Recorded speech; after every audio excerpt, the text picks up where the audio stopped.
How many things do you do in your daily life that are actually decided by someone else? Well, maybe, hopefully not that many, but there are some that are actually decided by someone else without you even noticing that anymore. I will make a small example. When I was working at one of the companies, there was one colleague who was always having one tea bag for 2 or 3 cups of tea.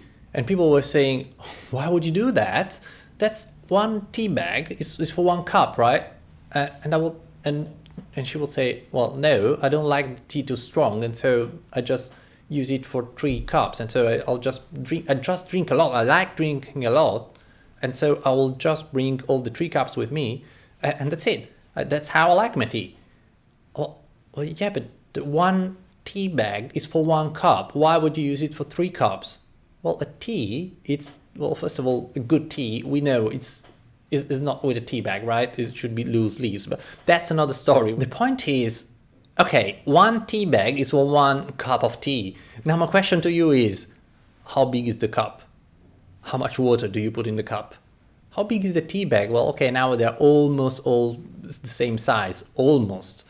How strong is the tea? Is it different if you use a very delicate white tea or a flower tea, like the kind of herbal tea that only has flowers? Or you have a super strong tea with some spices? I bought a tea some time ago that had like dates and cinnamon and chili in it, and it was dark black tea. It was super strong, super lovely.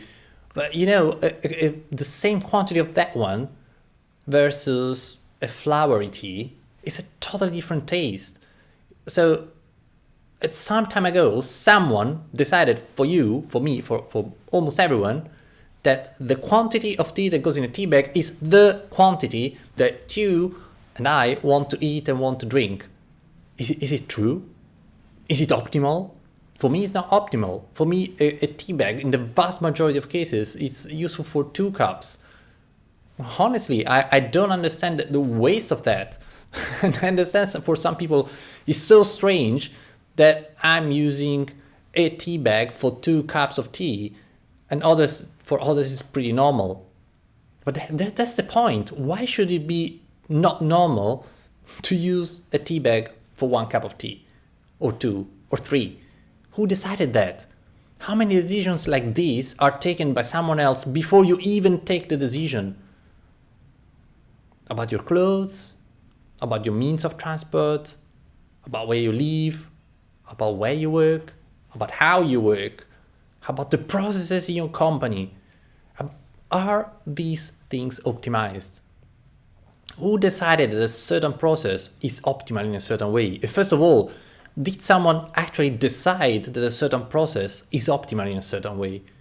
Because in many cases, honestly, when I ask, okay, why are we doing the process in this way? There are like people glazing around. there's no real answer. Oh, it sounded like a good idea, and so we did it, or we needed to do something, and we needed to write down something how to do things, and that's what we did. No, choose your cup of tea. Choose how many tea bags or how many cups of tea do you want to have with one tea bag. Choose the quantity, the quality, the flavor. It's adapted to you, to how you work, to how your company works. Your cup of tea cannot be someone else's cup of tea. Someone who decides something in a certain way for a certain reason, or has a certain system or method or procedures in place, cannot be your cup of tea. Start thinking about that. Not about the tea. Whatever.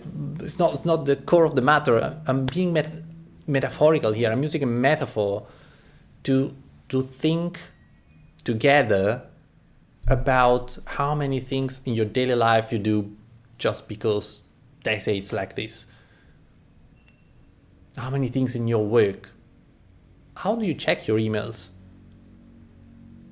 Do you go through the emails one by one as they arrive? Do you all leave them as unread and just skim through them? Do you throw away the ones that you think are not important? How do you communicate to other colleagues? How do you write your documents?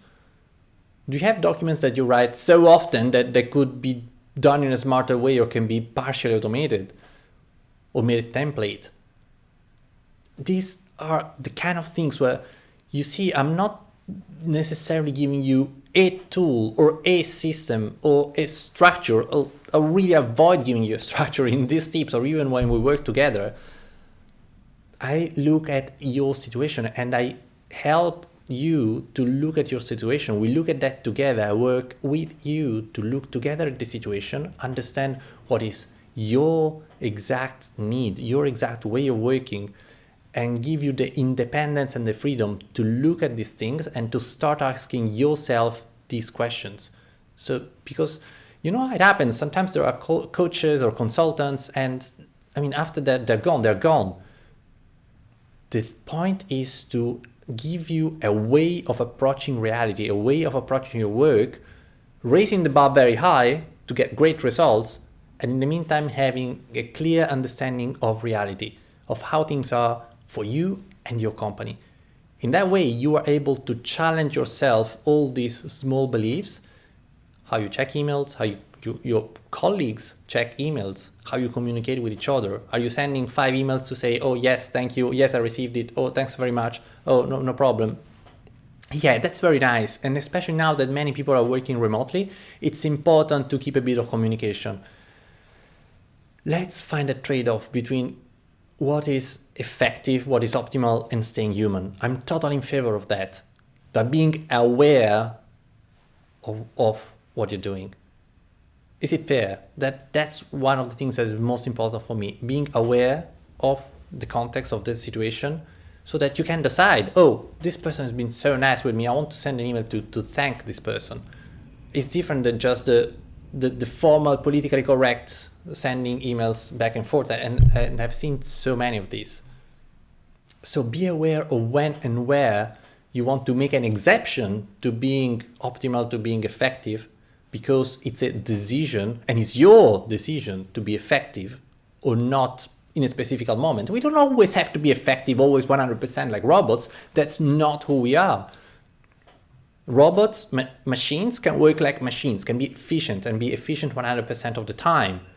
We are humans, we can be effective, produce the max results in a certain amount of time, and then we need to rest a little bit. And part of the rest can be, oh, I want to send a nice email to my colleague or to my partner or to my supplier or to my sponsor because of some reason, because they've been nice, because I want to keep in touch. That's great. You know that's not something done automatically just because it needs to be done. Why did I pick the emails? Because it's so common and so widespread and so many people are complaining and struggling with that I took the first low-hanging fruit that came into my mind while I was shooting this video. It was not even planned. I didn't even know that I would have ended up talking about that when I started talking about tea and having different decisions. But this comes when we talk normally about this. If you have a conversation with me in real life, you know that we start from one topic and then we get to another topic, and we start from the Teabags and we talk about emails. Everything is a bit connected. Everything is a bit of metaphor. Is a way of looking at the reality with different eyes. And we cannot go on for hours even, because when I'm into these things and productivity and how to change things, how to reshape things, how to have a different vision, how to implement a different vision. But anyway, that's the video for today. I already went on a bit more than usual. I hope you like the tip. There are quite a few things to keep in mind between the emails and the tea bags and all these kind of things. Just the bottom line of the message is, look at your life, look at the way you work especially, and understand where there are things that you're doing in a way that maybe is not optimal for you, and maybe you can tweak it a little bit. In some cases we cannot totally change it. You say, oh, I would love a world without emails. Well, okay, that's a big jump. There are also ways to get there, but it needs a lot of work, and probably if you are in a certain type of job you can't, not as we speak. But think about more practical things, because the small tips that I give you sometimes are very small. Like this one is relatively small, but is a building block to others and others and others and others.